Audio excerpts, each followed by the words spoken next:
안녕하세요. 정철신경언어재활의 박정철입니다. 오늘 제가 준비한 자료는요. 우리 지난 시간에 이어서 이번에는 마비말장애에 대한 보호자 교육을 한번 준비해 봤습니다. 이 마비말장애가 도대체 무엇이고 보호자로서 어떻게 도움을 주면 되는 건지를 한번 간략하게 또 이해하기 쉽게 제가 한번 풀어 설명을 한번 해보도록 하겠습니다. 우선은 그러면 마비말장애가 무엇인지 대해서 한번은 알아볼 필요는 있을 것 같아요. 마비말장애라는 것은 어떤 뇌 손상이나 신경학적으로 손상으로 인해서 말에 문제를 보인다는 거예요. 여기서 말이 뭐냐면 단순히 안녕하세요, 뭐 아버지 이런 식으로 단순히 말을 했다 안 했다가 아니라 말을 하기 위해서 숨을 들여 마시고 내뱉으면서 성대는 떨리면서 이 성대 떨리는 이 공기가 코로 가는지 아니면 입으로 나오는지 어떤 공명을 통해서 발성을 하고 발성을 동시에 혀와 입술이 움직이면서 소리를 조작해서 안녕하세요 라고 나오는 이 말 자체 이거를가 바로 말인데 여기에 어떠한 문제를 보였을 때가 바로 마비말장애라고 볼 수가 있는 거죠.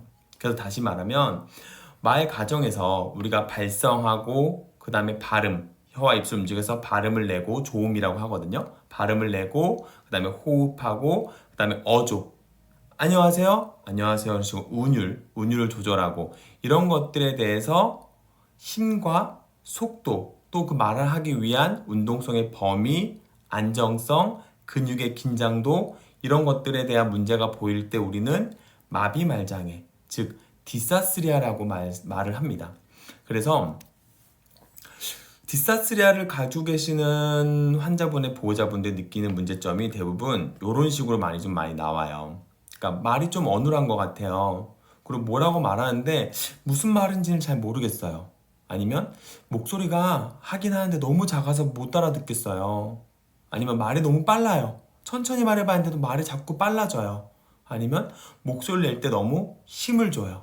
이런 것들의 문제점을 많이 얘기를 하시는데 이런 것들은 다 원인은 디사스리아지만 거기에 대한 하위 영역들이 있어요. 디사스리아 종류도 우리 실어증처럼 여러 가지 종류가 있지만 그 종류에 해당하는 문제긴 하지만 전체적으로는 어떤 말에 대한 문제점이 있어서 이걸 통틀어 디사스리아라고 합니다. 그러면 과연 마비말장애만 있을 수가 있냐? 물론 환자분 중에서도 마비말장애만 순수하게 있는 분들도 있고 아님 반대로 실어증만 순수 있는 분들도 있어요. 그런데 이거를 동시에 가지고 있는 분도 분명히 있습니다. 그래서 이런 분들은 두 가지를 가지고 있을 때는 의사소통에서 어떤 것이 더 문제인지를 먼저 파악을 하고 뭐부터 치료를 접근하는 게 맞는지를 순서를 정하는 게 굉장히 중요해요. 그래서 이럴 때는 꼭 언어재활사를 만나서 어떤 것들의 문제가 있고 과연 문제가 같이 있는지 아니면 하나만 있는지를 파악을 먼저 듣고 어떻게 뭐부터 접근하는지가 먼저 얘기를 듣는 것이 가장 중요해요. 그래야지만 집에서도 그 환자한테 아니면 가족한테 뭔가 언어적인 접근을 하거나 도움을 줄 때 내가 지금 당장 필요한 것들만 먼저 접근을 할 수가 있다는 거죠. 이거하고 저거하고 막 여러 가지 하면 오히려 대상자분들, 가족분들이 많이 힘들어할 수가 있어요. 그래서 이렇게 혼합일 때는 어떤 게 더 시급한지를 먼저 순위를 정하는 게 굉장히 중요하게 되겠죠. 그래서 간혹 환자분들, 보호자분들이 이런 말 할 때도 있어요. 이해랑 표현이 잘 되고 발음만 조금 그냥 어눌할 뿐이에요. 물론 뭐 아프기 전보다는 좀 발음에 문제 있지만 뭐 그냥 뭐 발음만 좀 어눌해요. 근데 이럴 때 꼭 언어 재활이 꼭 필요할까요? 라고 저한테 또 물어보는 경우가 있어요. 이거는 만약에 그 가족, 그 환자분이 그 대화, 그 발음으로 인해서만 일상생활 하는데 문제가 없다면 이거는 뭐 어떻게 보면 언어 재활이 필요할 수는 없겠죠. 필요할 필요가 없겠죠. 할 필요는 없겠지만 적어도 내가 지금 보이는 문제가 뭐 때문에 보이는 문제고 그 다음 이 문제를 어떻게 조금 집에서 해결하면 좀 도움이 되는지 거기에 대한 어떠한 피드백을 받을 수가 있겠죠. 그래서 그런 어떤 내 문제가 뭐고 그 문제가 뭐 때문인 거고 그래서 집에서 어떻게 해주면 좋은 건지에 대해서 그거를 받기 위해서라도 짧게라도 언어 재활이 필요할 수는 있어요. 왜냐하면 내가 알고 있는 것과 모르고 있는 건 정말 다르거든요. 문제를. 그렇기 때문에 그런 것 때문이더라도 잠깐이라도 상담 또는 평가를 통한 결과 상담이라도 받아서 뭔가의 피드백을 받는 게 굉장히 중요해요. 반대로 알아듣기 힘들 정도로 말 문제가 심각하다면 그러면 당연히 언어 재활이 필요하겠죠. 근데 여기서도 좀 더 딥하게 들어가서 말의 문제, 알아듣기 힘들 정도로 말의 문제가 좀 심해요. 이럴 때는 그러면 그 말 심한 게 만약에 순위를 다 정해서 어떤 것들로 인해서 지금 당장 그 말의 문제가 가장 큰지를 먼저 파악을 해야겠죠. 호흡인지 아니면 움직임, 혀와 입술의 움직임인지 아니면 목소리 크기인지 이런 것들 순위를 먼저 정확하게 정해서 거기 안에서 접근을 먼저 시작을 해주는 게 좋죠. 그래서 이 마비말장의 이 언어 재활의 목표는 발음을 좋게 해요. 소리를 크게 해요. 물론 그런 것도 하위 목표에 있을 수는 있겠지만 궁극적인 목표는 그 마비말장이 가지고 있는 그 환자분의 말의 명료성을 높이는 거예요. 그러니까 상대방이 얼마나 그 말을 알아들을 수 있냐 없냐의 정도가 명료도인데 그 명료성을 높이는 거에 포커스라는 거죠. 그래서 기억을 잘했어요. 니은을 잘했어요. 디귿을 소리를 잘 냈어요. 이런 것들은 하위 영역이고 정말 목표는 여러 가지 이런 것들을 통해서 전체적으로 재활 치료받기 전과 비교했을 때 치료를 받음으로써 내 말에 들리는 정도가 어느 정도로 올라오게 되는지가 바로 목표인 거죠.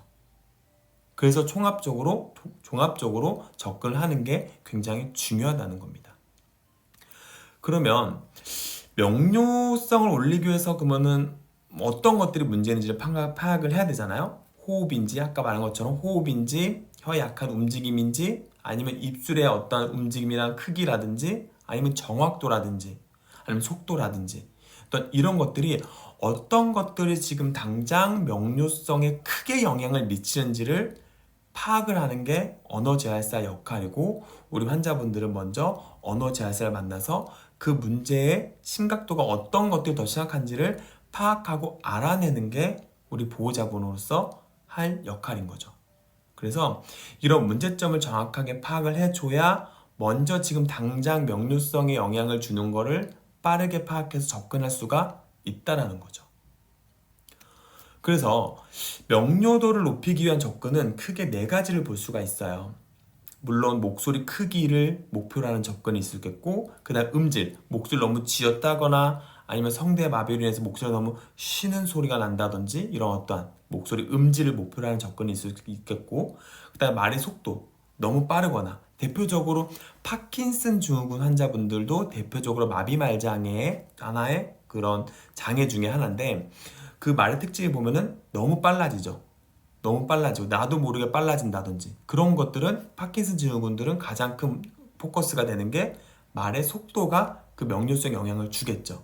그래서 거기에 대한 목표가 최우선적으로 주어지듯이 이런 식으로 명료도를 높이는 위한 접근이 어떤 것들이 가장 먼저 접근이 돼야 되는지 파악을 해주는 게 굉장히 중요해요. 그럼 그 중에서 보호자로서 그렇다면 우리 가족들, 환자, 대상자에게 무엇을 좀 접근하면 좋은지 가장 접근하기 쉬운 게 어떤 건지를 한번 잠깐 크게 얘기해 보자면 호흡이나 속도나 음질이나 이런 것들은 정확하게 좀 더 구체적으로 봐야 되기 때문에 언어 재활을 통해서 거기에 맞는 피드백을 받아야 되지만 우리가 보호자로서 집에서 뭔가 대표적으로 도움을 줄 수 있는 건 바로 발음일 것 같아요. 왜냐하면 전체적으로 디스레시아 환자분들이 전체적으로 공통적으로 보이는 게 어느 정도로 발음의 정확성이거든요. 그래서 그 부분은 조금 알고 계시면 집에서 좀 더 도움을 주지 않을까 싶긴 해요. 그래서 우선 오늘의 강의는 발음에 좀 초점을 맞춰서 한번 설명을 해보도록 할게요. 근데 여기서 봐도 이 디스레시아 마비말장애 환자분들은 발음이 어렵다고 해서 그럼 발음이 까먹은 건가? 발음을 잊어버린 건가? 그렇게 오해하는 경우도 종종 있어요. 근데 중요한 건 발음을 까먹은 것이 아니라는 거예요. 절대 까먹은 게 아닙니다. 그러니까 근육의 문제나 호흡의 문제나 어떤 혀와 입술의 움직임의 문제로 인해서 발음의 정확성이 떨어지는 거지 발음을 까먹은 게 아니에요. 아동 같은 경우는 우리가 이 발달을 하면서 발음을 배우고 이 발음의 위치를 잡잖아요. 그래서 우리가 소아, 아동 언어 치료할 때는 발음의 위치, 그 다음 소리내는 방법들에 대한 교육이 굉장히 중요하지만 우리 디스레스 환자분들은 그런 것들은 다 알고 있어요. 왜냐면 그 전에 해왔기 때문에 알고 있지만 혀와 입술의 어떤 움직임에 대한 어려움 때문에 그 발음이 잘 안 나오는 것 뿐이라는 거. 그걸 알고 접근하는 게 굉장히 중요해요. 그래서 만약에 크게 한 두 가지 케이스로 한번 나눠볼 건데 첫 번째로는 특정 발음 몇 개만 정확하지 않는다면 예를 들어 대표적으로 우리가 약간 좀 경한 마비 말장, 그러니까 심하지 않은 마비 말장의 환자분들이 대표적으로 보이는 발음의 어려움이 바로 지읒이에요. 경국의 파차름이라고 하는데 그 지읒이 정확성이 좀 많이 떨어지는 경우가 많아요. 왜냐하면 지읒이란 이 소리 자체가 혀가 어디 정확하게 딱 혀가 딱 대서 소리 내는 게 아니라 약간의 애매한 위치에 애매한 움직임으로 나오는 소리이기 때문에 약간 지읒의 정확성이 대부분 많이 떨어져 있는 경우가 많아요. 그래서 그런 발음일 때는 특정 발음 위치에 있는 다양한 환경에서 연습을 해보라는 거죠. 지읒이 앞에 있는 단어, 지읒이 중간에 있는 단어, 아니면 지읒이 들어가 있는 문장 이런 것들을 통해서 좀 더 특정 어떤 위치에 있는 어려워하는 지읒의 특정 위치에 있는 다양한 환경에서 연습을 해보자는 거예요. 그래서 예를 들어서 지읒이 들어간 단어가 있을 수 있겠죠. 예를 들어서 뭐 자갈, 자녀, 아니면 지읒이 뒤쪽으로 가는 간장, 궁전 이런 식으로 있을 수 있겠고, 아니면 글자 수를 좀 늘려서 자갈길, 장난감, 아니면 또 글자 수가 많은 거에서 지읒을 좀 뒤로 바느질, 가정반문 이런 식으로 지읒이 들어간 단어를 위치와 길이에 따라서 난이도를 달라지게 한번 해보자는 거죠. 그래서 이러한 단어들은 인터넷으로 조금만 검색해도 충분히 많이 나올 수가 있어요.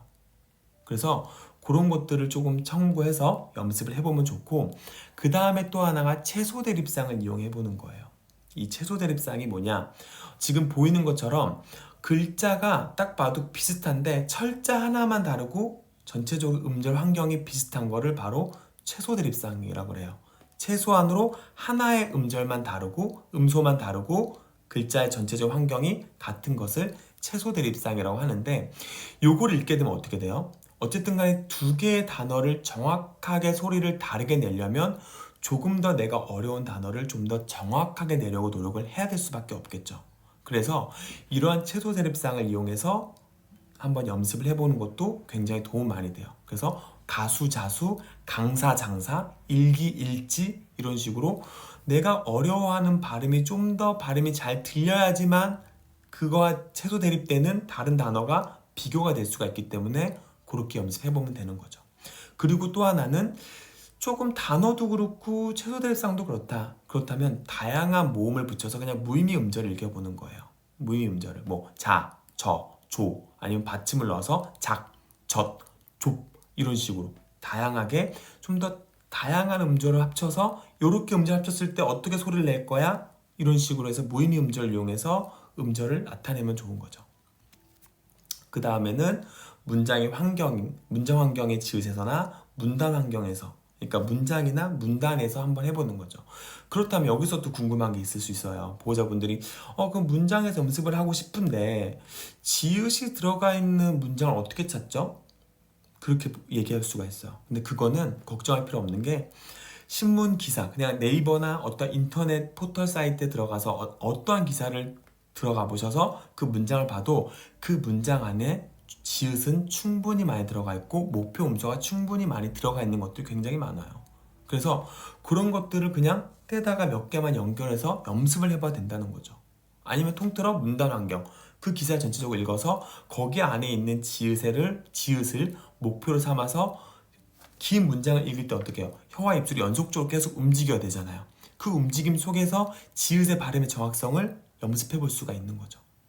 그런 식으로 단계별로 연습을 해주면 좋고, 근데 여기서 좀 팁이 뭐냐면 문장이나 문단을 읽을 때 평소의 속도로 읽는 것보다는 조금 더 속도를 빠르게 해서 그 빠른 환경에서 발음을 정확하게 해서 목표를 하는 게 중요해요.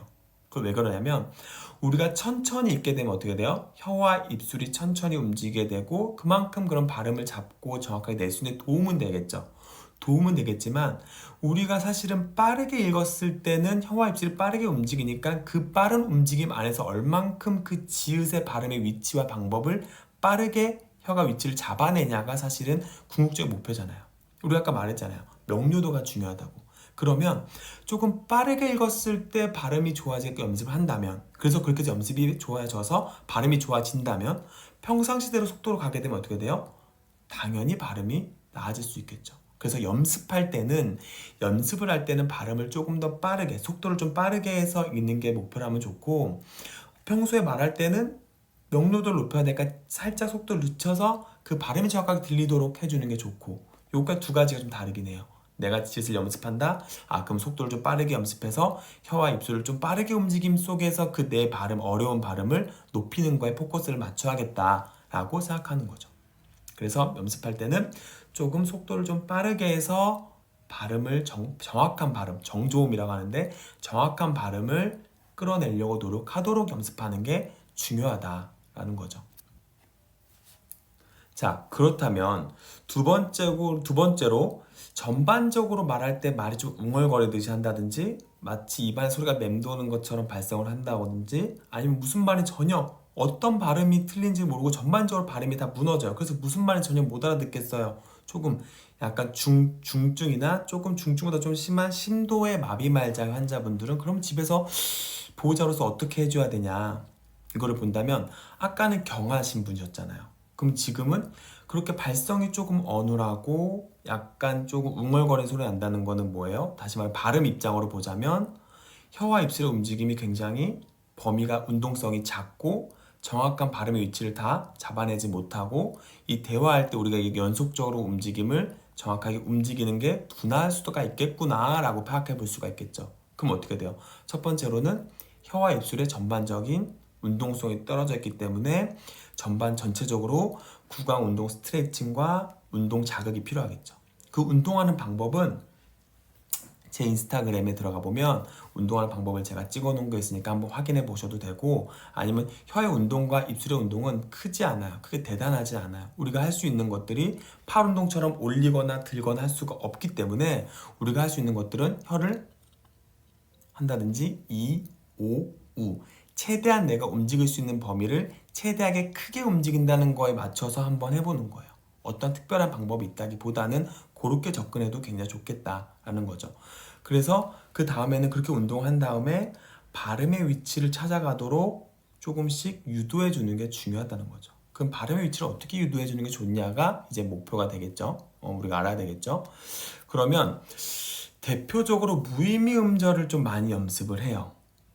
근데 우리 아까 경한 환자분들도 제가 무의미 음절을 연습을 한번 한다고 했잖아요. 그럼 도대체 이 무의미 음절, 그러니까 아무 뜻도 없는 그 음절, 글자를 왜 읽어야 되는지가 좀 궁금하실 수가 있을 것 같아요. 그거는 우선 우리가 인위적으로 이렇게 특히 좀 심한 마비말장 환자분들은 그 환자에 맞춰서 인위적으로 글자를 조합을 해서 그 환자분에게 맞는 움직임을 연습할 수가 있기 때문에 우리는 무의미 음절을 읽도록 하긴 하죠. 우리나라 특징이 자음과 모음이 어쨌든 간에 합치게 되면 그 소리를 만들 수 있다는 게 큰 장점이기 때문에 그걸 이용해서 인위적으로 자음과 모음을 여러 가지 연결해서 우리가 환자에 맞게 혀와 입술 움직임을 연습할 수 있기 때문에 무의미 음절을 연습을 하는 겁니다. 그리고 두 번째로는 우리가 의미 있는 글자보다 조금 더 발음의 정확성을 살펴볼 수 있다는 거예요. 그게 뭐냐면 예를 들어서 아우즈 이렇게 말을 했어요. 그러면 우리가 의미적으로 이 소리가 아버지라는 걸 알기 때문에 뭔가 지금 말한 것보다 뭔가 좀 더 잘한 것처럼 들릴 때도 있어요.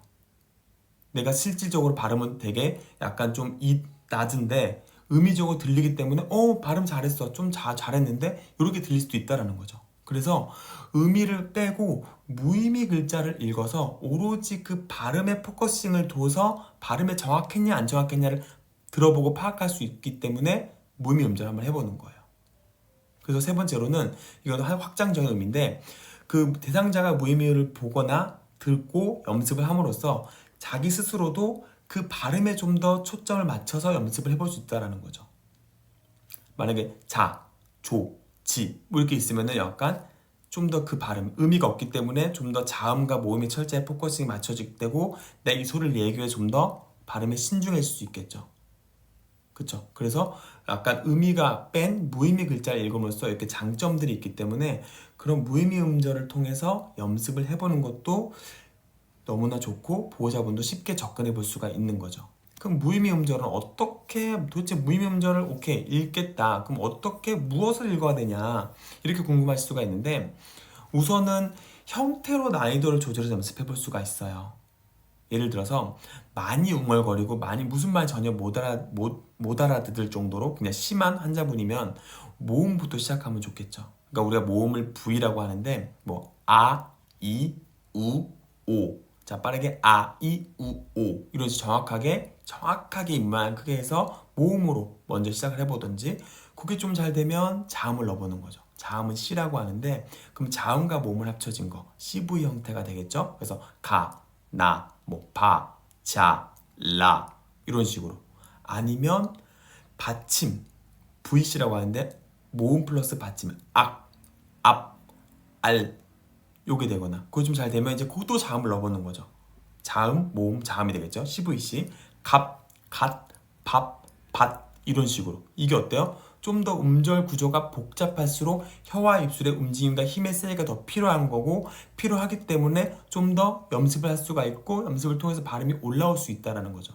그래서 이런 식으로 이 글자 형태로 난이도를 조절해 볼 수가 있어요.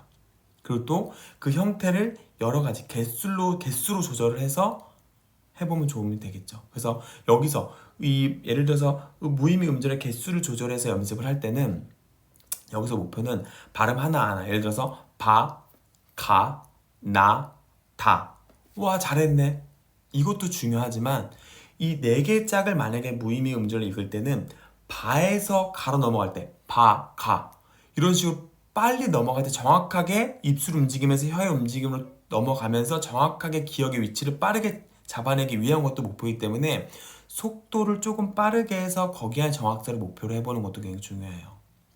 그래서 입술 바 했다가 혀 뒷소리 가 해보든지 바로 앞으로 다 그 다음에 혀를 올려보는 라 이렇게 한다든지 아니면 라로 갔다가 뒤로 갔다가 가로 갔다가 나로 갔다가 입술로 갔다든지 이런 식으로 움직임이 무조건 한 번씩은 변할 수 있게끔 우선 우리가 무의미로 배치를 한 다음에 그걸 빠르게 읽어서 움직임이 빠르게 이동할 때 발음의 정확성을 보는 거죠. 그렇게 되면 혹시 어떻게 해요? 운동성을 조금 더 움직임의 변동성을 좀 더 확인해 볼 수가 있고 연습을 해볼 수가 있겠죠. 그리고 또는 우리 혀의 입술의 근긴장도 힘을 줘야 되는 소리 연습해 볼 수가 있죠. 대표적으로 우리나라 소리에서 힘을 줘서 소리가 되는 것들 대표적으로 평음, 경음, 격음이죠. 예를 들어서 뭐 바, 빠, 다, 따, 타 이런 식으로 그런 것들을 좀 따로 또 조합을 해서 그런 식으로 혀의 근긴장도에 따라서 발음이 달라지는 것들을 따로 연습해 볼 수가 있겠죠. 그래서 이런 식으로 무의미 음절을 어떻게 나눠서 연습하냐에 따라서 거기에 대한 목표가 달라지고 거기에 대해서 연습할 수 있는 나의 이 포커스를 맞춰주는 정도가 달라진다는 거죠. 그래서 그렇게 연습하고 나서 그 다음엔 아까처럼 단어 수준 아까 말한 최소대립상이나 단어 수준 아니면 문장 그 다음에 문단 이런 식으로 순서를 나아가서 연습해 볼 수가 있어요. 근데 중요한 거는 약간 어려운 디스레스 환자분한테 바로 문단 읽어봐 문장 읽어봐 이렇게 하는 건 조금은 힘들 수가 있어요. 좀 힘들 수가 있기 때문에 우선 무의미 음절에서 연습을 하고 조금 더 그게 발음이 조금 더 올라왔을 때 단어로 넘어가고 단어를 좀 연습했을 때 단어 한 두세 개, 네 개를 연속적으로 읽어보게 한다든지 거기서 좀 잘 되면 문장, 문단으로 넘어가는 게 그게 가장 환자분이 스트레스 안 받고 할 수 있는 가장 적절한 단계인 것 같아요. 근데 약간 좀 심한 마비말 장애 분들이 읽을 때 물론 좀 빠른 속도로 읽으면 물론 좋지만 이분들은 목표는 처음에는 편안하고 부드럽게 말을 하지 못하도록 하는 게 중요해요. 이게 무슨 말이냐면은 예를 들어서 무의미 글자를 한번 예를 들면은 뭐 바다가 뭐 바다가 이게 있어요. 그러면 바다가 잘했어. 이것보다는 조금 목소리를 크게 해서 강하게 입모양을 확실하게 크게 해서 연습을 하도록 연습해주는 게 중요하다는 거죠. 왜요? 우리가 그 글자를 연습해서 글자를 알자고 공부하자는 게 아니잖아요. 그 무의미 글자의 패턴을 연습함으로써 혀와 입술의 운동성을 키우고 범위를 키우고 정확성을 키우자는 거죠. 그러면 심한 마비말장 환자분들은 자기가 가장 편안하고 부드러운 말을 한다는 것은 뭐예요? 움직임이 가장 안 움직여지고 가장 힘들지 않은 작은 입 모양으로 말할 수 있겠죠. 근데 그건 운동이 돼요? 전혀 운동이 안 되죠. 발음에도 영향이 별로 없죠. 그래서 자, 입 모양을 최대한 크고 강하게 소리 좀 키우고 입 모양 크게 확실하게 조금 더 빠르게 그렇지 읽어야지 그렇게 읽어야 돼 이런 식으로 조금 더 목소리 크고 강하게 입 모양을 좀 더 오버하더라도 크게 해서 연습하도록 하는 게 중요해요. 여기서는. 그래서 절대 환자분이 편안하고 부드러운 말이 아니고 강하고 크고 빠른 속도로 연습해 주는 게 가장 중요하다는 거. 그래서 그런 식으로 접근해 주는 게 가장 좀 훈련할 때 더 도움이 될 수 있다라는 거죠. 자, 오늘 우리가 디스아스리아에 대해서가 무엇인지를 한번 알아보고 그 다음에 경한, 심하지 않은 마비말장애와 조금 심한 마비말장 환자분이 발음을 통해 발음을 목표로 했을 때 어떻게 접근하면 도움이 되는지를 한번 알아봤어요. 그렇다면 지금은 제가 언어 재활을 하면서 이 디스아스리아 환자분 또는 그냥 실어증 재활치료실에 오는 환자분들이 많이 하는 질문들을 몇 개를 제가 한번 추려봤는데 그 질문의 대답을 같이 얘기해보면서 하게 되면 좀 도움이 되지 않을까 제가 한번 준비해봤는데 첫 번째로는 말이 정확하지 않는 것이 언어에 문제가 있어서 그런 건가요? 라는 질문을 많이 받았어요. 근데 그거는 이 질문의 대답은 문제가 있어서 그런 걸 수도 있고 아니면 아닐 수도 아닐 수도 있다고 말씀을 드리고 싶어요. 그건 뭐냐면 첫 번째로 제가 처음에 언급했듯이 단순히 근육의 문제로 인해서 발음을 내는 발성이나 구갈 근육이나 어떤 이런 문제로 인해서 발음의 문제를 보이는 순수한 디스아스리아 환자분에게는 언어에 문제가 있다고 볼 수는 없겠죠. 근데 물론 최근에는 그러한 마비말장 환자분에서도 작게나마 언어와 연관성이 있다라는 보고도 있긴 하지만 우선은 순수한 디스아스리아 환자분에게는 정말 큰 이 언어의 문제 때문에 지금 그 말의 문제가 심한 그 말이 어눌한 그게 원인이 되겠다라고 말하기는 좀 어려울 수 있다라는 거죠. 근데 언어적으로 문장의 이해나 어떤 인지적인 문제가 있다면 그로 인해서 발음에 영향은 줄 수가 있어요. 아까 말한 것처럼 실어증과 마비말장이 동반될 때는 그 실어증으로 인해서 발음이 더 어눌하게 느껴질 수가 있고 더 어눌해질 수도 있다는 거죠. 그래서 그럴 때는 언어적인 먼저 접근이 먼저 들어가지고 그게 조금 더 좋아지고 진전이 보이고 나서 발음을 잡는 게 오히려 효과가 있을 수가 있어요. 그래서 이거는 언어 문제가 있어서 그런 걸 수도 있고 아닐 수도 있다는 거. 근데 그거에 대한 원인은 평가와 언어재활사의 상담을 통해서 정확히 파악해보는 게 굉장히 중요하다는 겁니다. 그리고 두 번째로는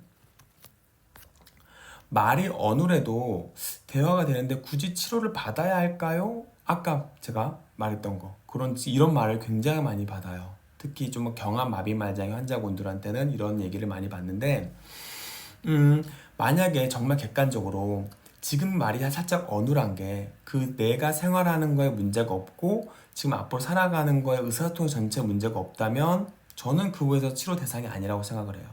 그런 분들에게는. 하지만 예를 들어서 계속 말을 통해서 일을 해야 되는 직업, 예를 들어 교사라든지 아니면 강사라든지 아니면 뭔가 회사에서 회의를 주도하는 사람이라든지 어떤 그러한 사람이라면 어때요? 이 말의 어눌함이 나에게 오는 이 핸디캡이 굉장히 크겠죠. 그런 사람은 말의 어떠한 중증도를 떠나서 내가 가지고 있는 그 원래 직업 생활 환경과 지금 어눌함이 핸디캡이 크기 때문에 그런 분들은 치료를 받아야겠죠. 그래서 말이 조금 어눌한데 치료를 받아야 될까요? 라고 보다는 그 말의 어눌함이 가지고 있는 나의 생활 패턴과 비교했을 때 내가 얼마나 그거에 생활에 영향을 미치는지를 파악하고 거기에 기준을 삼아서 수업을 진행하길 바래요. 그래서 강사나 교사 같은 경우는 어떻게 해요? 다시 말을 해야 되는 직업이기 때문에 조금만 어눌해도 의사 전달이 좀 약해질 수가 있겠죠. 전문성이 떨어질 수 있겠고 그렇기 때문에 그런 경우에는 말이 조금 어눌해도 충분히 발음의 교육을 받아야 된다는 거죠. 그리고 세 번째 질문은 내 손상으로 인한 말더듬이 올 수 있나요? 라는 질문이에요. 근데 이거는 올 수 있습니다. 어떤 뇌손상으로 인해서 어떤 말초신경이나 어떤 신경학적인 손상으로 인해서 말더듬이 올 수가 있고 거기에 원인은 굉장히 다양해요.